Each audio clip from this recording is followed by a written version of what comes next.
आत गेलं पाहिजे.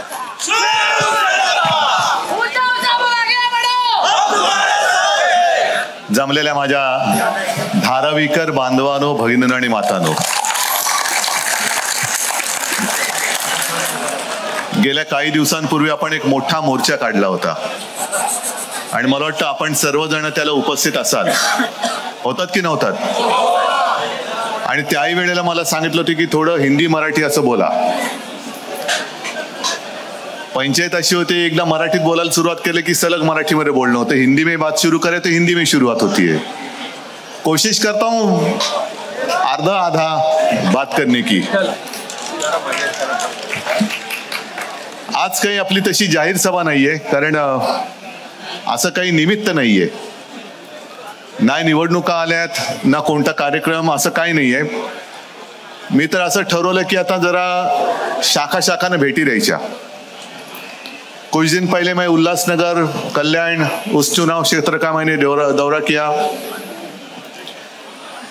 और हर जगह एक ऐसी और इससे बड़ी छोटी ऐसी मीटिंग ही हो गई.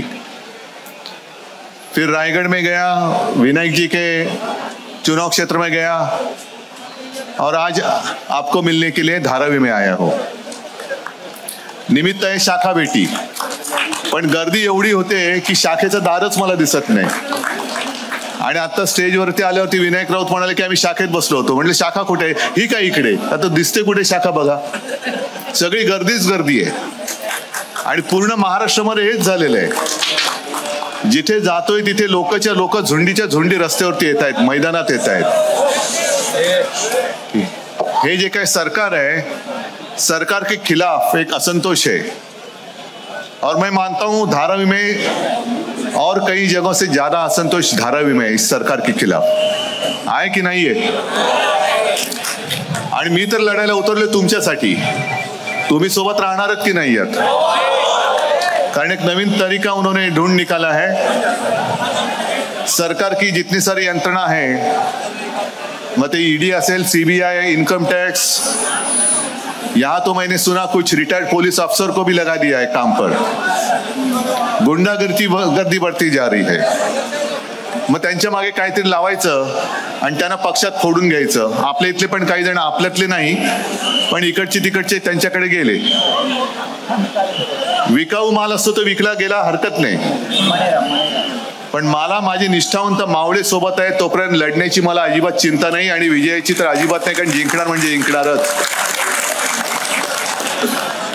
तुम्हाला सर्वांना कल्पना आहे. आता विनायक राऊत जे बोलले, संजय राऊत जे बोलले, मोर्चा काढला तेव्हाच मी म्हटलं होतं की तुम्हाला धारावीकरांना एक तात्पुरती व्यवस्था म्हणून, त्याला काय म्हणतात, ट्रान्झिट कॅम्प म्हणून इकडनं उचलतील आणि मिठागरात टाकून देतील. तेव्हा निर्णय झालेला नव्हता. मग काही जण सरकारमधले म्हणाले की असं काही होणार नाही, उद्धव ठाकरे असंच काहीतरी बोलतोय. आणि बरोबर गेल्या काही दिवसापूर्वी कोणी जागा मागितली?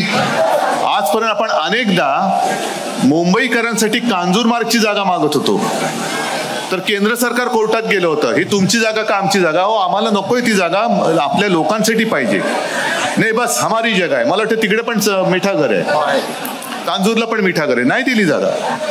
आणि आता म्हणजे जेव्हा मी मुख्यमंत्री म्हणून माझ्या मुंबईकरांसाठी कांजूरमार्गची जागा मागत होतो तेव्हा दिली नाही, पण आता पंतप्रधानांच्या मित्रासाठी, अदानीसाठी मात्र मुलुंडची आणि तिथली मिठागराची जागा देऊन टाकली एका फटक्यामध्ये.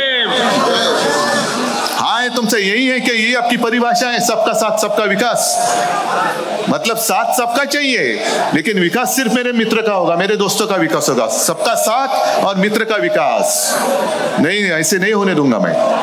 माझे धारावीकर इथून कुठेही जाणार नाहीत. माझ्या धारावीकरांना विकास पाहिजे, तो म्हणजे इथल्या इथेच पाहिजे. कारण तुम्हाला असं वाटत असेल सोपं की अरे हे काय साधी गोष्ट आहे, इकडे घरं बांधले पण आपल्याला दिली मिठागरात जागा. पण एकदा जर का तुम्ही मिठागरात गेला तर परत तुम्हाला धारावी दिसणार नाही, कारण ही जागा दुसऱ्या तिसऱ्याच्या नाही तर खुद्द अडाणीच्या घशामध्ये घातली जाते. म्हणजे धारावी तर गेलीच आणि मिठागर पण गेलं.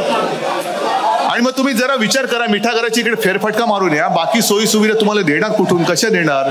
किती वर्ष तुम्ही तिकडे राहणार? काय होणार तुमच्या मुलाबाळांचं? एक तर या धारावीमध्ये तुम्ही पिढ्यानपिढ्या राहतायत ज्या वेळेला संकट आलं होतं तेव्हा कोणी तुमच्या मदतीला आले होते? पंतप्रधान आले होते, अदानी आले होते, हे उपमुख्यमंत्री आता बसलेत उपमुख्यमंत्री, ते तुमच्या मदतीला आले होते, कधीतरी धारावीत दिसले होते. पण आता दिसतील, कारण आता त्यांना माहिती की आता धारावीमध्ये कोरोना नाहीये. कोरोनाच्या काळामध्ये काय होतं आणि काय नव्हतं विचार सुद्धा करू शकत नव्हतं, अशी परिस्थिती होती. काय होणार आहे भाई, दिल्लीला सुद्धा घाम फुटला होता. मी मुख्यमंत्री ते उद्धवजी कुछ तो करो, म्हटलं कर रहे कुछ, आप चिंता मत करो. कारण आम्ही काय सांगत होतो की घराबाहेर पडू नका. आणि इकडे धारावीमध्ये तर परिस्थिती अशी आहे की एकेका घरामध्ये 8-10 लोक राहतात, बरोबर ना? म्हणजे आपण काय म्हणत होतो, तोंडाला मास्क, हात स्वच्छ धुवा आणि 2 हात की दुरी.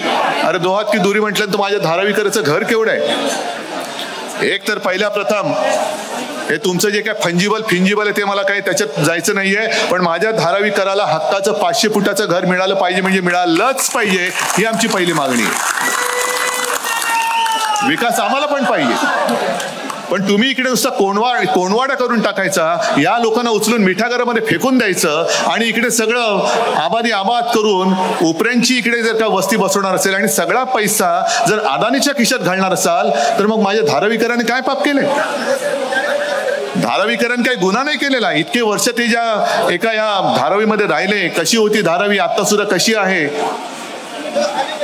ही आता हिला सोन्याची किंमत आली.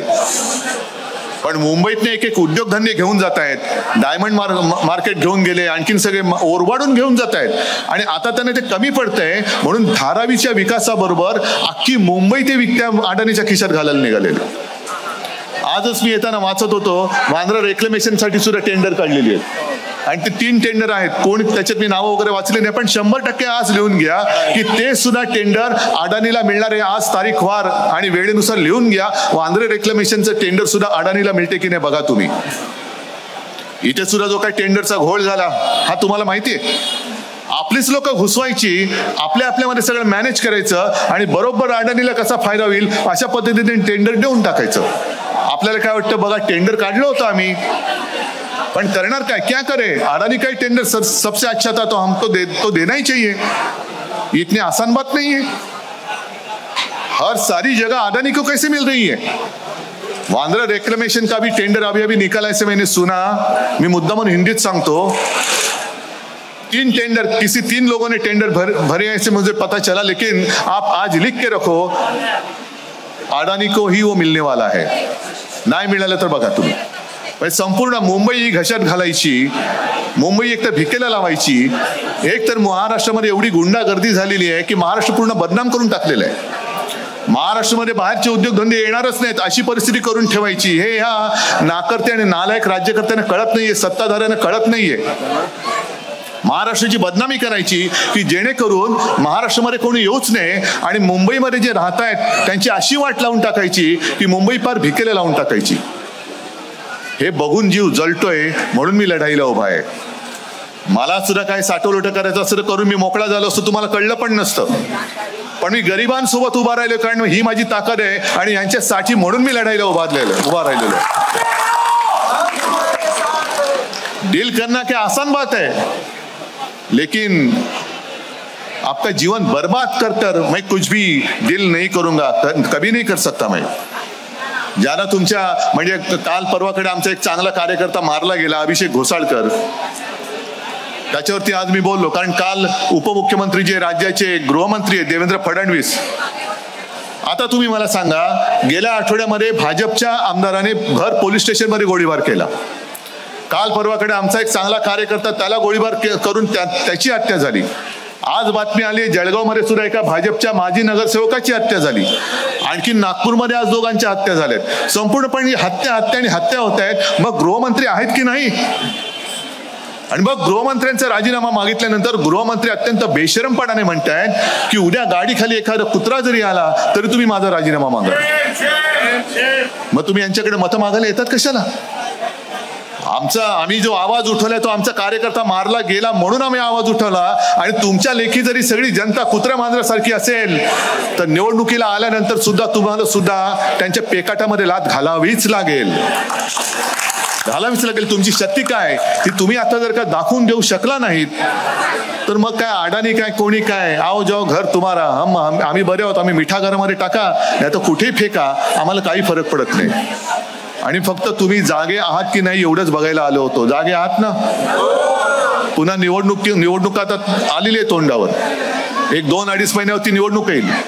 तुम्हाला दिल्लीमध्ये तुमच्या हक्काचा आवाज उठवणारा खासदार पाहिजे की जसा इथं आत्ता आपण दिला होता तसा गद्दार त्यांच्या खुर्चीखाली जाऊन त्यांच्या खुर्चीचे आणि त्यांचे तळवे चाटणारा पाहिजे, हे तुम्ही ठरवायचंय.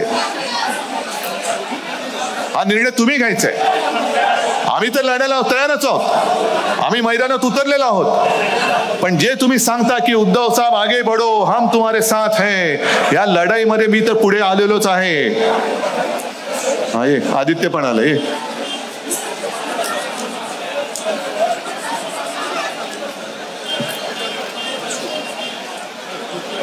ये मत